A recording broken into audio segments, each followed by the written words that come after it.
Wonder of the Wasteland by Zane Grey, Chapter 17, Part 3. Then came a low grating roar. The avalanche of endless broken rocks had slipped an inch. It left an ominous silence. Adam stirred restlessly in his blankets. There was a woman in the lee of that tremendous sliding slope, a woman of delicate frame, of magnificent spirit, of a heart of living flame. Every hour she slept or lay wide-eyed in the path of that impending cataclysm was one of exceeding peril. Adam chafed under the invisible bonds of her will, because she chose to lie there fearless beyond the mind of man to comprehend. Was that any reason why he should let her perish? Adam vowed that he would end this dread situation before another nightfall. Yet, when he thought of Magdalene Very, his heart contracted. Only through the fierce spirit of the desert could he defy her and beat down the jailer who chained her there. But that fierce spirit of his seemed obstructed by hers, an aloof thing greater than ferocity, beyond physical life. Adam lay sleepless, listening to the lonely fall of sliding rocks, the rattle and clash, and then the hollow settling. Then he listened to the silence. It was broken by a different note, louder, harsher, the rattle and bang of a stone displaced and falling from a momentum other than its own. It did not settle. Heavy and large, it cracked down to thud into the sand and bump out through the brush. Scarcely had it quieted when another was set in motion, and it brought a low, sliding crash of many small rocks. Adam sat up, turning his ear toward the slope. Another large stone banged down to the sands. Adam heard the whiz of it, evidently hurtling through the air between his camp and the Veeries. If that stone had struck their shack. Adam got up and, pulling on his boots, walked out a little way from the camp. What an opaque orange gloom! Nevertheless, it had radiance. He could see almost as well as when the full moon soared in silver effulgence.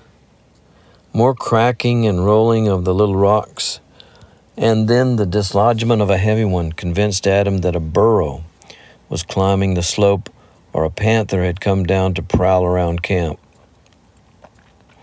At any rate, the displacement of stones jarred unnaturally on Adam's sensitive ear. Hurrying across to the Veery shack, he approached the side farther from the slope and called through the brush wall, "Mrs. Veery." "Yes? What do you want, Wansfeld?"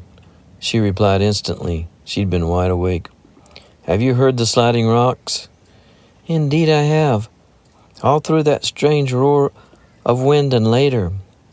"You and Very better get up and take your blankets out a ways, where you will not be in danger. I think there's a burro or a panther up on the slope. You know how loose the stones are and how at the slightest touch they come sliding and rolling. I'll go up and scare the beast away."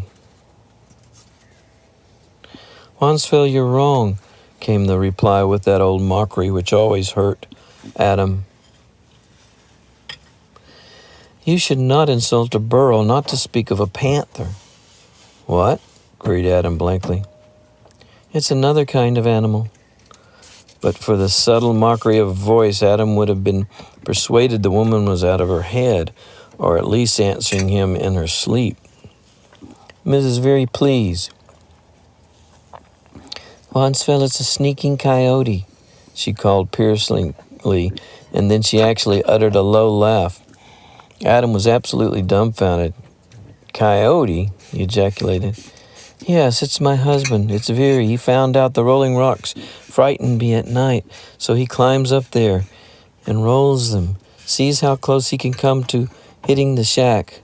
Oh, he's done that often." An instant Adam leaned there, with his head bent to the brush wall as if turned to stone. Then, like a man stung, he leaped up and bounded around the shack toward the slope. In the orange radiance on that strange, moon-blanched slope, he dimly saw a moving object. It stood upright. Indeed, no burro or panther. Adam drew a deep and mighty breath for the yell that must jar the very stones from their sockets. "Hey!" he yelled in stentorian roar. Like thunder, the great sound pealed up the slope. "Come down or I'll wring your neck." Only the clapping, rolling, immeasurable echoes answered him. The last hollow clap and roll died away, leaving the silence deader than before. Adam spent the remainder of that night pacing to and fro in the orange-hued shadows, fighting the fierce, grim violence that at last had burst its barrier. Adam could have wrung the life out of this Veery with less compunction than he would have in stamping on the head of a venomous reptile. Yet it was as if a spirit kept in the shadow of his form as he strode the bare shingle, gazing up at the solemn black mountains and at the wan stars. Adam went down to the gateway between the huge walls. A light was kindling over the faraway funeral range, and soon a glorious star swept up as if by magic above the dark rim of the world. The morning star, shining down into Death Valley. No dream, no illusion, no desert mirage, like the star of Bethlehem, beckoning the wise men to the east. It seemed to blaze a radiant path for Adam down across the valley of dim mystic shadows. What could be the meaning of such a wonderful light? Was that blue-white, lilac-hued star only another earth upon which the sun was shining? Adam lifted his drawn face to its light and wrestled with the baser side of his nature. He seemed to be dominated by the spirit that kept close to his side. Magdalene Veery kept vigil with him on that lonely beat. It was her agony which swayed and wore down his elemental passion. Would not he fail her if he killed this man? Veery's brutality seemed not the great question at issue for him. "I'll not kill him, not yet." Thus Adam eased the terrible contention within him. When he returned to camp, the sun had risen red and hot, with the thin leaden haze dulling its brightness. No wind stirred, not a sound broke the stillness. Magdalene Veery sat on the stone bench under the brush shelter, waiting for him. She rose as he drew near. Never had he seen her like this, smiling a welcome that was as true as her presence, yet facing him with darkened eyes and tremulous lips in fear. Adam read her, not fear of him, but of what he might do. "Is Veery back yet?" he asked. "Yes, he just returned. He's inside going to sleep." "I want to see him to get something off my mind," said Adam. "Wait, Adam," she cried and reached for him as he wheeled to go toward the shack. One glance at her brought Adam to a standstill and then to a slow settling down upon the stone seat where he bowed his head. Life had held few more poignant moments than this in his pity for others. Yet he thrilled with admiration for this woman. She came close to him, leaned against him, and the quiver of her body showed she needed the support. She put a shaking hand on his shoulder. "My friend, my brother," she whispered. "If you kill him, it will undo all the good you've done for me. You told me once that the grandest act of a man was to fight for the happiness, the life of a woman. True. And haven't you fought for my happiness and my life too? I would have died long ago. As for happiness, it has come out of my fight, my work, my effort to meet you on your heights. More happiness than I deserve, than I ever hoped to obtain. But if you kill Veery, all will have been in vain." "Why?" he asked. "Because it is I who ruined him," she replied in a low, deep voice, significant of the force behind it. As men go in the world, he was a gentleman, a man of affairs, happy and carefree. When he met me, his life changed. He worshipped me. It was not his fault that I could not love him. I hated him because they forced me to marry him. For years he idolized me. Then came the shock, his despair, his agony. It made him mad. There is a very thin line between great love and great hate. What? What ruined him? Demanded Adam. Adam, it will be harder to confess than any other ordeal of my whole life. Because you are the one man I should have met years ago. Do you understand? And I, who yearn for your respect, for your, oh, spare me. I who need your faith, your strange, incomprehensible faith in me. I who hug to my hungry bosom the beautiful hopes you have in me. I must confess my shame to save my husband's worthless life. No, I will not have you humiliating yourself to save him anything. I give my word I will never kill Veery unless he harms you. Ah, but he has harmed me. He has struck me once, Phil. Don't leap like that. Listen, Veery will harm me sooner or later. He is obsessed with his one idea to see me suffer. That is why he has let you and me wander around together so much. He hoped in his narrow soul to see you come to love me and me to love you, so through that I should fall again, to suffer more anguish, to offer more meat for his hellish revenge. But lo, I am uplifted forever beyond his reach, never to be rent by his fiendish glee unless you kill him, which would stain my hands with his blood, bring back the doom of soul from which you rescued me. Magdalene, I swear I'll never kill Veery unless he kills you, declared Adam, as if forced beyond endurance. Ah, I ask no more, she whispered in passionate gratitude. My God, how I feared you, yet somehow gloried in your look. And now listen, friend, brother, man who should have been my lover. I hurry to my abasement. I kill the she-thing in me and go on to my atonement. I fight the instincts of a woman.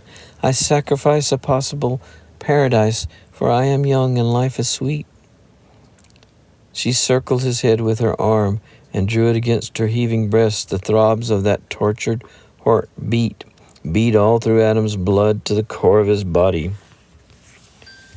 My daughter Ruth was not Veery's child, she went on, her voice low yet clear as a bell. I was only 19, a fool, mad, driven. I thought I was in love, but it was only one of those insane spells that so often ruin women. For years I kept the secret, then I could not keep it any longer. At the height of Veery's goodness to me and his adoration and his wonderful love for Ruth, I told him the truth. I had to tell it. That killed his soul. He lived only to make me suffer. The sword he held over my head was the threat to tell my secret to Ruth. I could not bear that. 1,000 deaths would have been preferable to that, so in the frenzy of our trouble, we started west for the desert. My father and Ruth followed us, caught up with us in Sacramento. Veery hated Ruth as passionately as he had loved her. I dared not risk him near her in one of his terrible moods, so I sent Ruth away with my father somewhere to Southern California. She did not know it was parting forever, but oh God in heaven, how I know it now. Then in my desperation I dared Veery to do his worst. I had ruined him, and I would pay to the last drop of blood in my bitter heart. We came to Death Valley, as I told you, because the terror and desolation seemed to Veery to be as close to a hell on earth as he could find to hide me. Here he began indeed to make me suffer, dirt and vermin and thirst and hunger and pain. Oh, the horror of it all comes back to me. But even in Death Valley, he was cheated. You came, Wansville, and now, at last, I believe in God. Adam wrapped a long arm around her trembling body and held her close. At last she had confessed her secret. It called to the unplumbed depths of him, and the cry in his heart was for the endless agony of woman. And it was a bitter cry of doubt. If Magdalene Very had at last found faith in God, it was more than Adam had found, though she called him the instrument of her salvation. A fierce and terrible rage flamed in him for the ruin of her. Like a lion, he longed to rise up to slay. Blood and death were the elements that equalized wrong. Yet through his helpless fury whispered a still voice into his consciousness. She had been miserable, and now she was at peace. She had been lost, and now she was saved. He could not get around that. His desert passion halted there. He must go on alone into the waste places and ponder over the wonder of this woman and what had transformed her. He must remember her soul-moving words, and away somewhere in the solitude and silence, learn if the love she intimated was a terrible truth. It could not be true now. Yet the shaking of her slender form communicated itself to his, and there was inward tumult, strange and new, a convulsive birth of a sensation dead these many years, dead since that dusky-eyed Margarita Arrhenius had tilted her black head to say, "Ah, so long ago and far away." End of chapter 17, part 3.